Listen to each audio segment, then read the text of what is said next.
Good morning students. कैसे हो आप सब? आज जो हम बात करेंगे वो बात करेंगे हमारी जो थर्ड यूनिट है सब्जेक्ट की। उसमें एक टॉपिक है physical and social infrastructure in Haryana. पहले इस टॉपिक में जाने से पहले इसकी एक दो डेफिनेशन पे बात कर लेते हैं कि इंफ्रास्ट्रक्चर है क्या, क्या चीज़ होता है इंफ्रास्ट्रक्चर। तो इंफ्रास्ट्रक्चर क्या है? एक जो है ढांचा है। ढांचा किस चीज़ का? कि मान लीजिए कि इंडिया में किसी को इंडस्ट्री लगानी है, तो इंडस्ट्री लगाने के लिए उसे कुछ चीज़ों की ज़रूरत होती है। सबसे पहले पहले वो क्या देखेगा कि जहाँ मैं इंडस्ट्री लगा रहा हूँ, फैक्ट्री लगा रहा हूँ, वहाँ पे रोड कैसा है, वहाँ पे ट्रांसपोर्टेशन कैसा होगा, वहाँ पे जो है आपकी इलेक्ट्रिसिटी, पावर, वो कैसी होगी। अगर वहाँ पे बिजली की सप्लाई 20 घंटे 22 घंटे दिन में रहती है तो वो प्रेफर करेगा वहाँ पे इंडस्ट्री लगाना। अगर वहाँ पे बार बार कट लगते हैं, है कि क्या? की डेफिनेशन जैसे हम अभी डिस्कस कर रहे हैं, तो इंफ्रास्ट्रक्चर में हमें बेसिकली क्या करना है, जो बेसिक नीड है एक फैक्ट्री के लिए वो क्या क्या है। पावर सप्लाई है, रॉ मटेरियल कैसे आएगा। अगर रोड कच्चा है तो रॉ मटेरियल टाइम पे नहीं आ पाएगा, कई बार एक्सीडेंट भी हो जाते हैं। तो एक्सेसिबिलिटी की भी बात आ जाती है। अगर रोड अच्छे बने हुए हैं किसी लोकेशन में और एनर्जी और इलेक्ट्रिसिटी भी अच्छी है, तो वो इंडस्ट्री के लिए एक प्रेफरेबल लोकेशन आप कह सकते हो। तो इसमें चलते हैं कि हरियाणा में इंडस्ट्री में कितना काम हुआ है, पावर सेक्टर ने कितना ग्रो किया है, और ट्रांसपोर्ट सेक्टर में हमारा क्या क्या काम हुआ है। तो जब हमारी एक पॉलिसी आई थी प्राइस प्रमोशन पॉलिसी, ये लेटेस्ट है अब तक की। तो इंटरप्राइज प्रमोशन पॉलिसी में क्या हुआ था कि एक ये जो है, इसको दो बूस्टर मिले थे। पहला था आपका मेक इन इंडिया, सेकंड था आपका डिजिटल इंडिया। इन दो का पावर सेक्टर में और इंफ्रास्ट्रक्चर सेक्टर में सबसे बड़ा रोल रहा है कहीं ना कहीं। तो हमें क्या इसमें हमें ये चीज़ देखनी है कि भाई कैसे कैसे मेक इन इंडिया ने इसको पुश किया है आगे। पावर सेक्टर की ग्रोथ को, इंफ्रास्ट्रक्चर की ग्रोथ को कैसे कैसे इसने आगे जो है पुश किया है, उसको बढ़ाया है। तो इसमें चलते हैं कि कैसे हमने चीज़ें इसमें देखनी है। इसमें अब एक जो है डेटा है, ये टेबल है। टेबल में क्या है, year wise financial targets and achievements. ये जो है इंडस्ट्री और पावर सेक्टर के टारगेट्स है कि कितने हमने टारगेट रखे थे और उनमें से हमने कितने जो है अचीव किए थे। अब ये देखिए, ये थे हमारे टारगेट और ये थे हमारी अचीवमेंट, और ये यहाँ पे परसेंटेज है। तो 2014-15 में हमने जो प्रोजेक्ट थे, फिजिकल जो प्रोजेक्ट थे, 970 का हमने टारगेट लिया था यहाँ पे, 9970। और हमें अचीव हुए कम कितने, 603। मतलब जितने हमने रखे थे टारगेट उससे कम हमें अचीव हुआ। फिर 670 रखे, 594 हुए, कम हुए। 674 रखे, 614 ही हुए। 754 रखे, लेकिन यहाँ पे जो है आपके ज़्यादा हुए, 905। 770 रखे, यहाँ पे फिर बहुत ज़्यादा हुए, 1149। 815 रखे, 534 से हुए। अभी ये इसमें और बढ़ोतरी हो सकती है। तो बीच के अगर हम देखें 2017-18 और 18-19 में जो हमने फिजिकल टारगेट रखे थे, वो जो थे वो कम थे, और जो हमने अचीव किए वो हमारे ज़्यादा थे। अब बात कर लेते हैं फाइनेंशियल कि फाइनेंशियल कितने लाख का इन्होंने रखा है। यहाँ पे देखिए टारगेट ये था, यहाँ पे ज़्यादा का हुआ, यहाँ फिर ज़्यादा का था, ये कम का हुआ। तो ये हमें क्या ट्रेंड शो कर रहा है? ये शो कर रहा है कि हमारे जो टारगेट थे, हमने जितने लिए थे, ज़्यादातर में हम जो है फेल हुए हैं। हम उतना अचीव नहीं कर पाए, हमने जो है कम अचीव किए हैं। 2017-18 की बात करें, 18-19 की बात करें, तो यहाँ पे हम कह सकते हैं कि हाँ, हमारे जो टारगेट थे उससे ज़्यादा हमने अचीव किया है।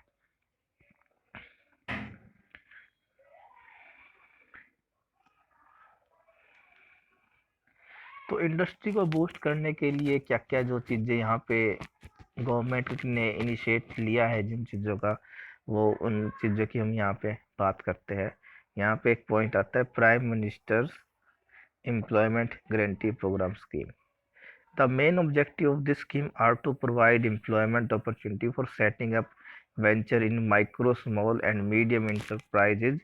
25% and 50% of project cost in rural India and urban area respectively will be provided as subsidy to the general category applicant, and 10% of the project cost will be contributed by the beneficiary of the general category as an equity participation। कि government ने जो आपके ये micro small और medium enterprises है इनको boost करने के लिए इसमें गवर्नमेंट ने बहुत सारी सब्सिडी देने की जो थी घोषणा की थी कि यहाँ पे जो है सब्सिडी इनको प्रदान की जाएगी। उसके बाद आगे उन्होंने कहा है कि जो गांव में है, गांव में जो थी इनको ज़्यादा सब्सिडी दी गई 25%, और शहरों में जो है इनको थोड़ी कम सब्सिडी दी गई 15%। उसके बाद अगर कोई एप्लीकेंट या जो पार्टिसिपेंट है अगर उसकी कैटेगरी SC या ST है, OBC की है, तो उनको जो है 15% और उनको 25% और 15% जा के हिसाब से उनको जो है सब्सिडी दी गई। उसके बाद हमारा दिखाया गया है कि Haryana khadi and village industry board, इसकी स्टेटस क्या है। तो हमारा खादी बोर्ड अभी ठीक चल रहा है, इसमें कोई दिक्कत नहीं है, लेकिन इसके जो मेन एम थे वो क्या थे, to provide financing to eligible borrower through different banks. कि गवर्नमेंट का इसके लिए जो है फंडिंग प्रोवाइड कराने का काम दिया गया था कि ये इसको अपने हर जगह से उसको फाइनेंस करा सके। To provide the training to person employed और desires if seeking employment in khadi वीडियो इन सेक्टर्स KVI, इनमें जो है इनकी ट्रेनिंग का और स्किल इन्हेंसमेंट का काम किया गया। फिर आपका जो थर्ड पॉइंट है development in khadi and village industry sectors. Last है promotion of sale and marketing of khadi and village industry product. अभी आप जैसे टीवी पे देखते हो, वैसे इतना इसको प्रमोट किया नहीं जा रहा जितना खादी को करना चाहिए।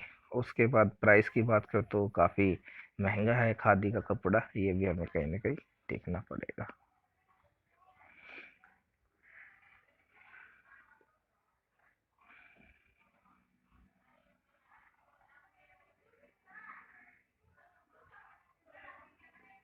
उसके बाद बात आती है इसमें district wise details of mines in the state. कि भाई जो हमारी डिस्ट्रिक्ट वाइज है माइंस, जहाँ खदान जहाँ से हमें कोयला मिलता है, अदर जो एलिमेंट्स है मिनरल्स है, वो सब जो हमें मिलते हैं वो जो हमें कहाँ मिलते हैं, माइंस में, खदान में मिलते हैं। तो पंचकुला की बात करें तो 18 खदानें हैं टोटल, और इनको एलोकेट कितनी है, 8। Numbers of mines presently lying vacant to be allocated, 10 जो है अभी अनयूज्ड है, 10 माइंस का भी यूज नहीं किया गया है। नंबर ऑफ ऑपरेशनल माइंस, और जो 8 इनको दी गई थी एलोकेट, उनमें से जो है 4 जो है अभी ऑपरेशनल है। अम्बाला में 10, यमुनानगर में 33, काफ़ी ज़्यादा है। कुरुक्षेत्र में सिर्फ 1 है, करनाल में 4 है, पानीपत में 3 है, सोनीपत में 15 है, फरीदाबाद में 2 है, पलवल में 2 है, भिवानी में भी 2 ही हैं, और 2 की दोनों जो है ऑपरेशनल है भिवानी में। चरखी दादरी में 14 है, 14 में उसके बाद हिसार में 1 है, रेवाड़ी में 1 है, महेंद्रगढ़ में 3 है, और इनमें से कोई सी भी ऑपरेशनल नहीं है, आप देख लो 0 है। महेंद्रगढ़ में जो है 10 में से 4 ऑपरेशनल है।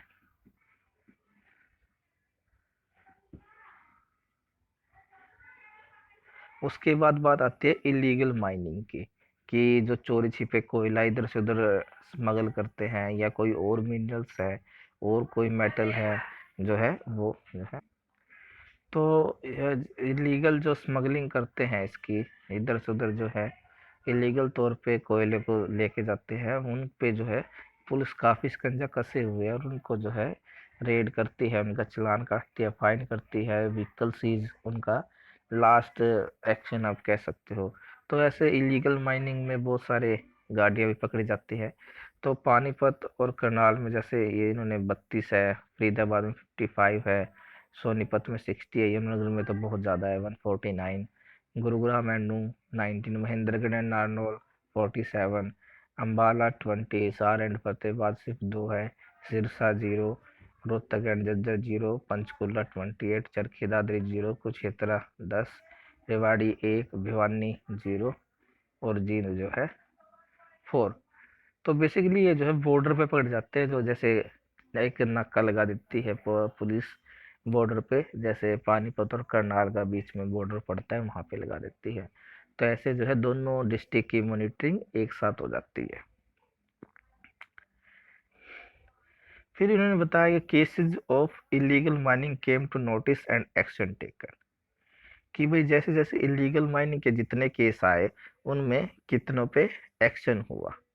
अब इन्होंने एक डेटा दिया है, बहुत काम का है ये। 2011-12 में 1588 जो थे टोटल इलीगल माइनिंग के केस आए थे, उनमें से FIR की गई 117 पे और पेनल्टी गई इन पे इतनी। मोस्ट ऑफ केसेस में आप देख रहे हो पेनल्टी ही ज़्यादा की जा रही है, फाइन लगा के इनको पनिश किया जा रहा है। लेकिन अगर बहुत ही ज़्यादा सीरियस केस है तो उन पे FIR भी दर्ज की जा रही है। 2012-13 में फिर ये 2564 केस आए। तो ये आप देख रहे हो ये केसेस जो है आपके बढ़ रहे हैं लीगल माइनिंग के। 2016-17 में कम हुए, 18 में कम हुए, 19 में भी कम ही थे। लेकिन आप देख रहे हो 2013-14 में बहुत ज़्यादा हाई थे इलीगल माइनिंग केस। तो ये उसी पोर्शन में जो है आपके FIR और पेनल्टी भी बढ़ती गई है। तो ये आपका इलीगल माइनिंग का केस है जो आए हुए हैं। तो इन्होंने कहा भी है the state of Haryana is working on zero tolerance policy against illegal mining and all necessary steps are being taken to ensure that no illegal mining take place in any part of the state. कि जो Haryana government है वो जो है illegal mining के लिए zero tolerance policy लेके चल रही है, और वो ये इंश्योर करना चाहती है कि कहीं भी किसी भी तरीके की कोई इलीगल माइनिंग ना हो हमारे हरियाणा के पार्ट में कहीं पे भी।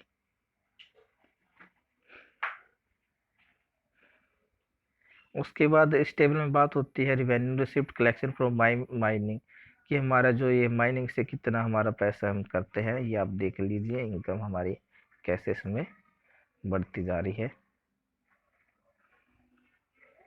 उसके बाद ये डेटा है, ये हमारा है install generation capacity power availability and power sold in state. बिजली की यहाँ पे बात हुई है कि भाई कितने मेगावाट हम बिजली प्रोड्यूस करते हैं, और कितने हमने थर्मल प्लांट लगाए हुए हैं, और कितनी हमारे पास बिजली है, और कितनी हम बिजली को बेचते हैं। तो अगर हम ट्रेंड वाइज बात करें तो ट्रेंड वाइज देखिए, जो ये पावर सोल्ड है पहले तो ये देखिए आप, इसकी जो स्पीड है, इसका जो ग्रोथ रेट है बहुत ही ज़्यादा हाई है। और पावर अवेलेबल जैसे जैसे नंबर ऑफ थर्मल प्लांट्स बढ़ते गए, ठीक है, और जैसे जैसे बिजली बनाने की प्रोडक्शन यूनिट जारी हुई तो बिजली जो है काफ़ी स्पीड से बढ़ी है। और अब हमारे पास जो है काफ़ी आप कह सकते हो पावर अवेलेबिलिटी का कोई बहुत बड़ा इशू नहीं है। अभी गवर्नमेंट तो ये क्लेम करती है कि हरियाणा के कोई भी गांव ऐसा नहीं है कि जहाँ पे पावर सप्लाई ना हो। अभी गवर्नमेंट का ये क्लेम है, और वो ठीक भी है। हार्डली कोई एक दो गांव या कह सकते हैं ना के बराबर है जो कि जहाँ पे बिजली बिल्कुल ही ना हो। और गवर्नमेंट इसको प्रमोट करने के लिए एक स्कीम भी चलाई थी, जैसे जगमग योजना थी एक, हमारे बीजेपी गवर्नमेंट की जो एक स्कीम थी जगमग योजना या जगमग गांव के नाम से। तो उसका भी यही मोटिव था कि जो रूरल इलेक्ट्रिफिकेशन है आपका वो जो है बहुत ज़्यादा होना चाहिए और आपका अवेलेबल हो। अभी आप गांव में जाके देखोगे 10 साल पहले और अब में काफ़ी फर्क है। पहले जो बिजली आती थी गांव में वो उसको बोलते थे वार है आज बिजली का। उसका मतलब क्या था कि भाई एक दिन बिजली आती थी गांव में, उससे नेक्स्ट डे नहीं आती थी, फिर आती थी उससे नेक्स्ट डे नहीं आती थी। बिजली कट बहुत लगते थे, गर्मियों में लाइट तो बिल्कुल ही नहीं आती थी। सही बताऊँ तो आपको गाँव के अगर 10 साल पहले की बात करें, लेकिन अब उसमें इम्प्रूवमेंट है, अगर आप अपने गांव में देख सकते हो। अब जो है अवेलेबिलिटी ऑफ पावर सप्लाई काफ़ी बड़ी है। अब ज़्यादा तो नहीं ये कह सकते कि हर गांव में 14 से 18 घंटे बिजली तो रहती है 24 घंटे में से। और ये धीरे धीरे जैसे जैसे थर्मल प्लांट का प्रोडक्शन बढ़ेगा वैसे वैसे ये बढ़ता ही जाएगा।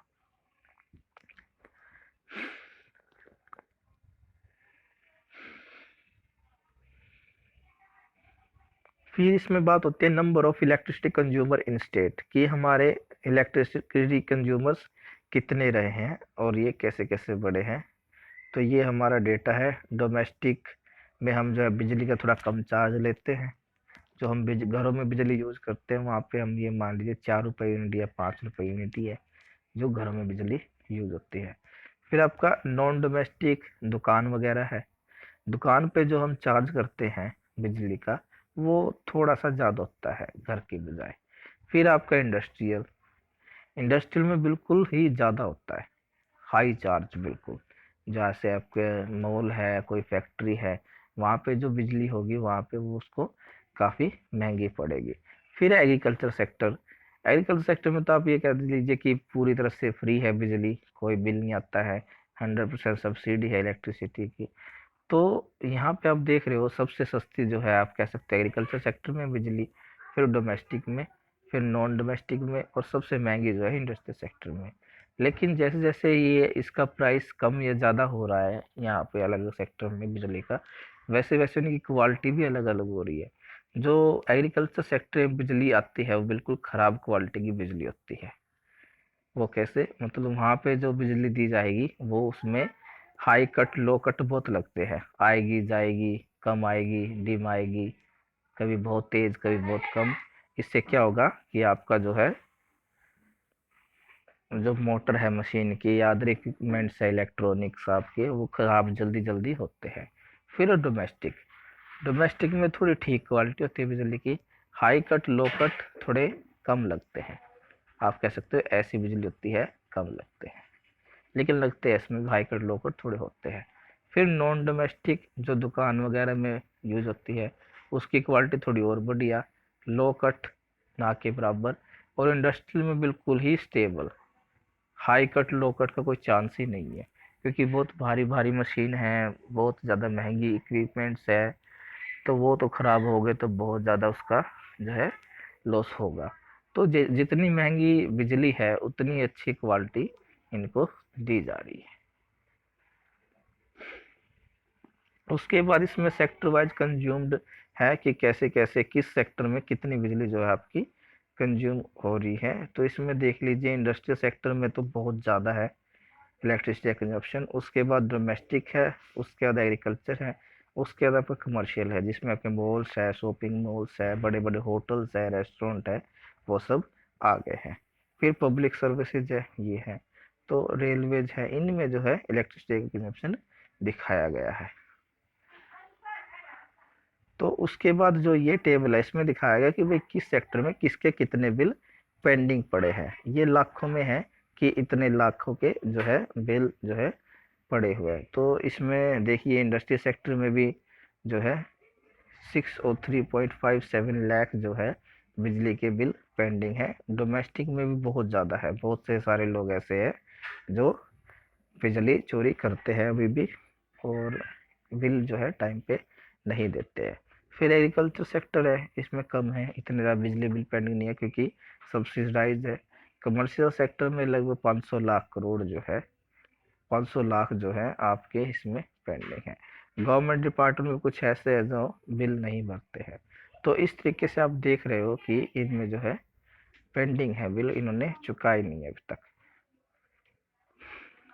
तो ये तो एक तरह से गवर्नमेंट के लिए लॉस ही हुआ ना, तो गवर्नमेंट को इसके लिए जो है कुछ करना ही चाहिए।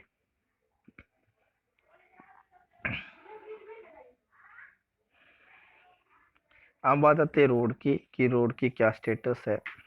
तो road networks in the state under PWD की हमारे जो है कितने किस टाइप के रोड कितने कितने हैं, इनकी लेंथ दी गई है और कैसे कैसे जो है ये डेवलप हुए धीरे धीरे। जो आपके नेशनल हाईवेज हैं इनकी लेंथ जो है ये थी हमारी, अब ये इतनी है बढ़ के। उसके बाद स्टेट हाईवे है, इनकी लेंथ पहले 1602 थी, 1491 मैजिक डिस्ट्रिक्ट रोड 1337 से ये कांस्टेंट ही रहे। अदर डिस्ट्रिक्ट रोड्स जो है आपके थोड़ा सा इसमें इंक्रीजमेंट हुआ है। तो ये जो आपका progress under road improvement programmes है, इसमें बेसिकली नए सड़कें बनाने का काम नहीं है, इसका काम है सड़कों को मेंटेन रखना बेसिकली। और कई बार हम देखते हैं कि कोई सिंगल लेन रोड है उसको डबल लेन बना दिया जाता है, डबल लेन से फिर उसको 4 लेन 6 लेन, तो ऐसे भी उसका जो है कन्वर्जन हो सकता है। और अभी आप देख रहे हो कि अब सड़कें हर गांव को सुबह सड़कों से जोड़ा ही जा रहा है और पूरी तरह से उसकी कनेक्टिविटी जो है बढ़ ही रही है।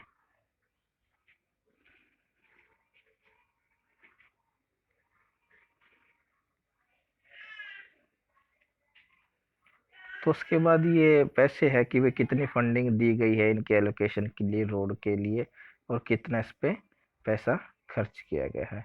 ओवरऑल रोडवेज की कंडीशन देख के हरियाणा में काफ़ी अच्छी है, कोई इसमें ये नहीं कह सकते कि, और अभी इस पे बहुत ज़्यादा भी काम कर ही रहा है। एक इंडस्ट्रियल कॉरिडोर में हरियाणा में बढ़ रहा है, तो वो भी एक जो है चीज़ देखने की है।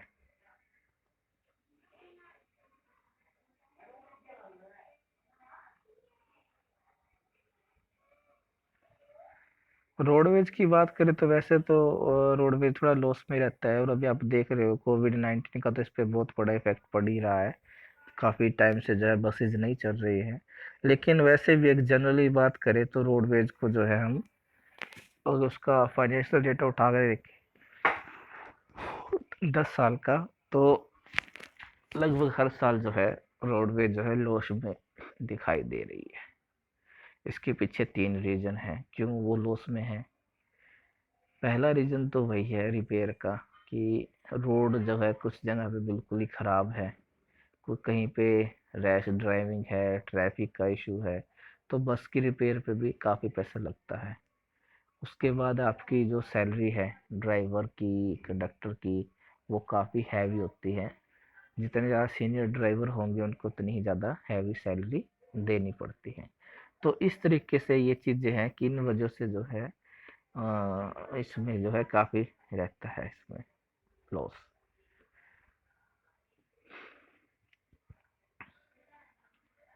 उसके बाद इन्होंने कहा है Haryana roadways is running 22 departmental driver training school for imparting training and certifying new heavy vehicles. कि हरियाणा रोडवेज के जितने ज़िले हैं हर ज़िले में जो है क्या है, एक जो है डिपार्टमेंटल ड्राइवर्स ट्रेनिंग स्कूल है, जहाँ पे इनको ट्रेनिंग दी जाती है ड्राइवर्स को, ताकि वो अच्छे से कर सके। और कंप्यूटराइजेशन तो किया ही जा रहा है, लेकिन अभी तक पूरे अभी भी 100% कंप्यूटराइजेशन हुआ नहीं है हरियाणा के रोडवेज का, आप देखो। लेकिन ट्रेन में हो गया है, क्योंकि अब जो ट्रेन से आप टिकट लेते हो कंप्यूटर से कट के आती है। लेकिन अभी अगर आप बस में टिकट ले रहे हो तो वो जो है वही सालों पुराना तरीका है, वो काट के देते हैं नॉर्मल से टिकट है। और इस टिकट में भी काफ़ी सारे फ्रॉड जो है लोगों ने किए हुए हैं। अभी मुझे कुछ टाइम पहले एक स्टूडेंट बता रहा था कि उनके गांव के कंडक्टर था, उसने क्या किया, खुद की टिकट छपवा ली बहुत सारी। ये 3-4 साल पहले की बात है, ठीक है। और वो क्या करता था, जैसे बस में जो है 50 सवारी है, 50 पैसेंजर है, तो 50 में से 10-15 को तो वो दे देता था जो ओरिजिनल टिकट थी, और जो दूसरी टिकट थी खुद वाली, वो 30-35 को दे देता था। तो जो 30-35 वाले के पैसे होते थे वो सब उसकी जेब में जाते थे। तो उसने कम से कम 10-12 करोड़ रुपए कमा लिए ऐसा फ्रॉड करके। लेकिन वही बात है कि भाई कभी ना कभी तो खुलासा होता ही है। बाद में वो पकड़ा गया और उसको जो है 7 साल की जेल भी की गई इस फ्रॉड में, क्योंकि ये बहुत बड़ा लॉस है हरियाणा की इकोनॉमी के लिए। अगर इस तरह की प्रैक्टिस होती है तो उसमें जो है बहुत ज़्यादा लॉस दिखाए जाते हैं। उसके बाद गवर्नमेंट ने बहुत सारी इसके अलावा स्कीम भी दी गई है कि कुछ इस टाइप के लोगों के जो है टिकट नहीं लगेगी, जो स्पेसिफिकली होते हैं। जैसे इनमें दिया गया है ये कौन कौन से जिनके कोई किराया नहीं लगता। पहले तो आपके एमपी, एमएलए, पुलिस, आर्मी, इनकी जो है टिकट नहीं लगती। उसके बाद free travelling facility to the 100% deaf and dumb with one attendant. कोई बिल्कुल ही गूंगा और बहरा आदमी है और उसके साथ जो एक बंदा हो रहा है उसकी भी टिकट नहीं लगेगी। उसके बाद अब free travelling facility to national youth award, कि किसी ने कोई अवार्ड जीता हो उसको भी नहीं लगेगी। फिर अब free travel facility to women and children on Rakshabandhan Rakhi day. वो आप देख ही रहे हो कि रक्षाबंधन जो है किसी भी लेडीज की कोई टिकट नहीं लगती है, तो जो छोटे बच्चे उनके भी नहीं लगते, तो बहुत ज़्यादा हैवी रश होता है भाई उस दिन। तो मैंने तो ऐसे उर्दू कई बार देखा है, राखी वाले दिन बहुत सारी लेडी जो है बस की छत पे भी चढ़ जाती है और जो है वो क्या करती है, वो जो है अपना सब। उसके बाद है 100% mentality retard person with one attendant in Haryana roadways, कि वही जो जो जिसका मानसिक संतुलन बिगड़ गया है, जो मानसिक रोगी है, उसके साथ जो एक बंदा और होगा, ये जो एक अटेंडेंट और होगा, उसकी भी कोई टिकट नहीं लगेगी। उसके बाद बात होती है free travel facility to the widow of decays employ of Haryana roadways till the date of retirement of decays employ, कि मान लीजिए कोई आदमी था जो सरकारी महकमे में लगा हुआ था हरियाणा सरकार के, और उसकी डेथ हो जाती है, तो इससे क्या होगा, उसकी वाइफ जो है विधवा हो जाएगी। तो उस जो विधवा लेडी है उसकी जो है फ्री टिकट रहेगी जब तक उसके हस्बैंड की रिटायरमेंट डेट नहीं आती है। तो उसकी रिटायरमेंट डेट तक जो है कोई भी टिकट नहीं लगेगी।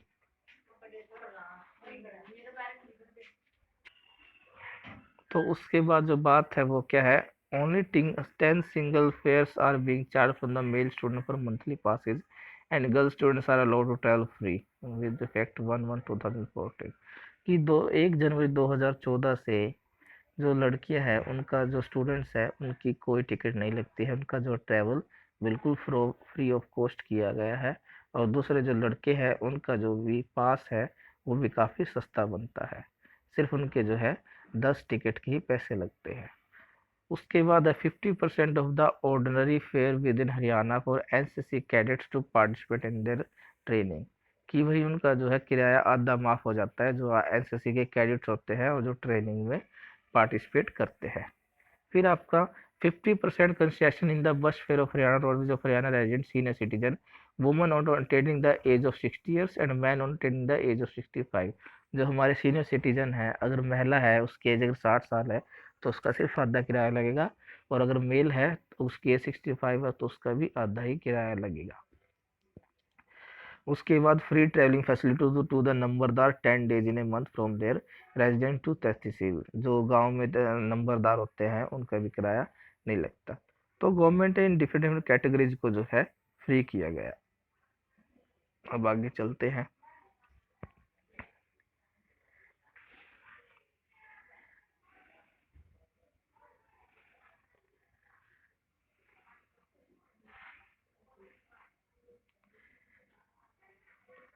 अब बात आ जाती है आपकी एजुकेशन सेक्टर्स की, कि एजुकेशन में हरियाणा की क्या स्टेटस है। तो जो एक स्कीम थी राइट टू एजुकेशन RTE, इसमें कितने कितने जो है बेनिफिट गवर्नमेंट ने प्रोवाइड कराए हैं। तो पहले जो था item free uniform to all category student from classes 1 to 8, जो सरकारी स्कूल है और उसमें किसी भी कैटेगरी का बच्चा है, चाहे वो आपका SC हो, OBC हो, जनरल हो, किसी भी कैटेगरी का बच्चा हो, 1 से लेके 8वीं क्लास तक उसको जो यूनिफॉर्म जो है फ्री दी जाएगी।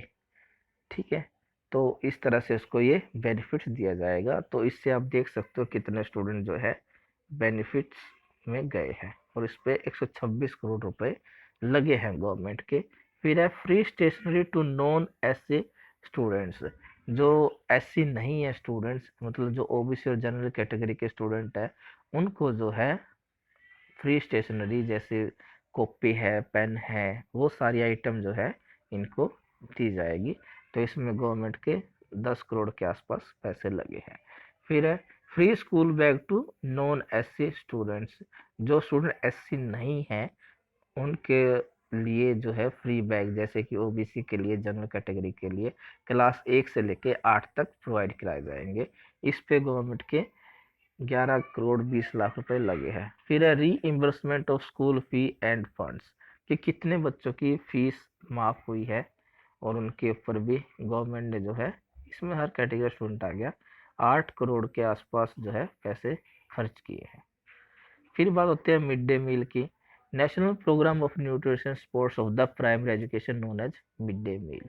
तो ये स्कीम बहुत पुरानी है, 15 अगस्त 2004 को ये लॉन्च हुई थी और ये आज भी सक्सेसफुली चल रही है। और इसे आप कह सकते हैं कि ये बहुत अच्छी पॉलिसी रही है। मनरेगा के बाद कोई अगर सेकंड अच्छी पॉलिसी की आती है तो वो आपकी ये है जी, मिड डे मील। हालांकि इसमें भी कुछ इश्यूज रहे हैं, बहुत सारे लोगों ने इसके क्रिटिसाइज भी किया है, और उनमें से एक दो क्रिटिसाइज मैं आपको बताता हूँ किस बेस पे किया है। पहली क्रिटिसाइज तो क्वालिटी के ऊपर होता है, कि इसमें जो कई जगह पे हम देखते हैं कि न्यूज में आती थी कि मिड डे मील के खाने में छिपकली मिली, बच्चे बीमार हो गए, हाइजेनिक नहीं है। तो ये जो काम है काफ़ी रिस्पॉन्सिबिलिटी का है। हालांकि अब वो चीज़ें होना काफ़ी बंद हो गई है, लेकिन पहले स्टार्टिंग में ये इश्यूज आए थे क्वालिटी को लेके, कि मिड डे मील की क्वालिटी जो है बहुत अच्छी नहीं है। सेकंड ये है कि बिल्कुल ग्राउंड लेवल की अगर आपको बात बताऊं, कि जैसे एक छोटा बच्चा है गांव में, बिल्कुल गरीब घर से है, ठीक है, और वो 9 बजे आके बैठ गया क्लास में, स्कूल में। अब वो जो है क्यूरियसली उसको जो इंतजार रहेगा वो किसका रहेगा, 1 बजे तक का, या जब भी स्कूल की छुट्टी हो, हाफ रिसेशन हो या कुछ भी लगा लो, हाफ रिसेस हो, वो उसका वेट करेगा कि भाई कब जो है मुझे मिड डे मील मिले। क्योंकि बच्चा है, बच्चे बच्चे की मेंटलिटी कुछ ऐसी होती है कि वो खाने पीने पे काफ़ी ध्यान ज़्यादा देता है इस चीज़ का, तो उसका कहीं ना कहीं पढ़ाई में ध्यान कम रहता है और खाने पीने पे ज़्यादा रहता है। तीसरी जो बात तीसरी जो बात है वो क्या है, कि इससे जो है टीचिंग तो बहुत बड़े लेवल तक इफेक्टेड हुई है। वो कैसे, कि अब जैसे खाना बन रहा है, वो 2-3 घंटे की प्रोसेस है खाना बनना इतने बच्चों का, तो उसके लिए टीचर को बराबर जो है मॉनिटरिंग करनी पड़ती है, सुपरविजन करना पड़ता है, कि भाई कहीं खाने में कहीं गड़बड़ ना हो। तो जो टाइम वो टीचिंग को डिवोट कर सकता था टीचर, अब उसको वो मिड डे मील की मॉनिटरिंग पे करना पड़ता है। तो कहीं ना कहीं इससे जो है टीचिंग भी सीरियसली इम्पेक्ट हो रही है। ये इसके 2-3 वीक पॉइंट थे, लेकिन ओवरऑल इससे बेनिफिट्स काफ़ी बच्चों को हुआ है, और ये एक बहुत कारगर स्कीम जो है साबित हुई है गवर्नमेंट की, इसमें कोई शक नहीं है।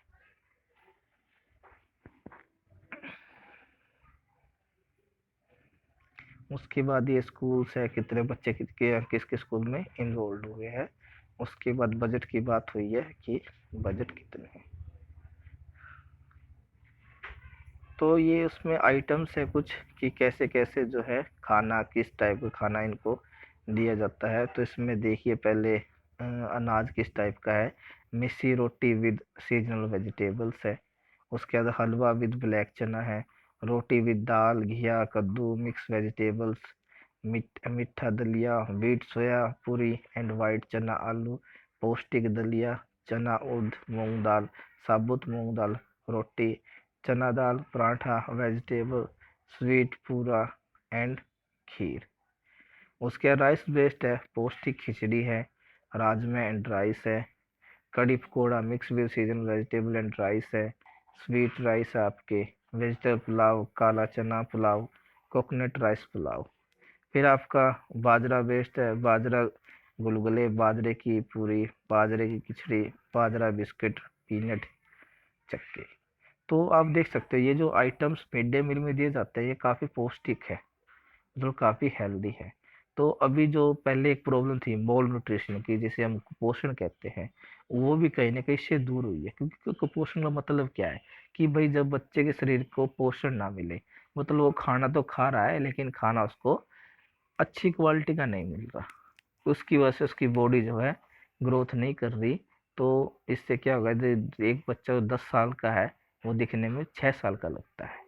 तो कहीं ना कहीं ये मिड डे मील जो है मोल न्यूट्रिशन पे भी अटैक कर रही है, कुपोषण को भी दूर करने में मदद कर रही है बहुत ज़्यादा। तो ये जितने भी आइटम्स हैं ये जो है बहुत पौष्टिक है बच्चों के लिए, और ये बहुत ज़्यादा अच्छा माना गया है।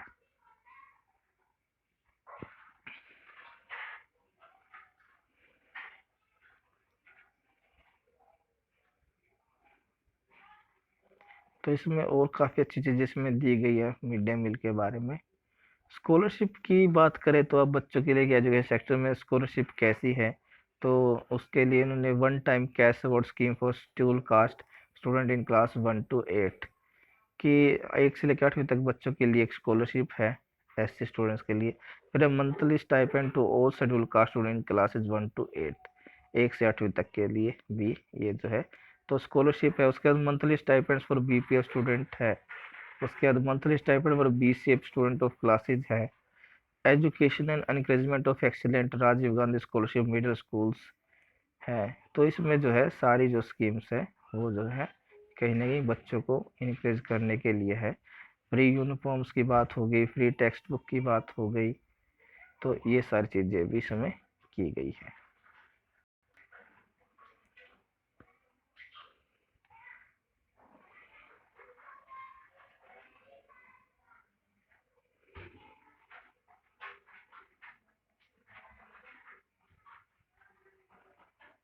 अब बात आ जाती है जी हायर एजुकेशन की, जिसमें हम हैं बीए, एमए, पीएचडी, कुछ भी लगा लीजिए।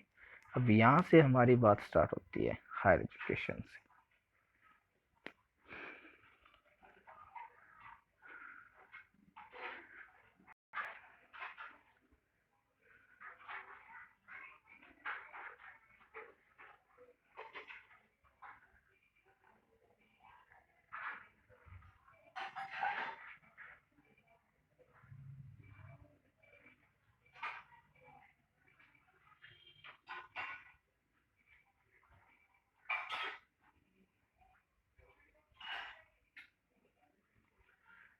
एक्चुअली मैं इसमें एक चीज़ ढूंढ रहा था लेकिन अभी मुझे वो मिल नहीं रही है यहाँ पे, शायद यहीं पे हो। हायर एजुकेशन का एक बहुत इम्पोर्टेंट रोल है उसमें।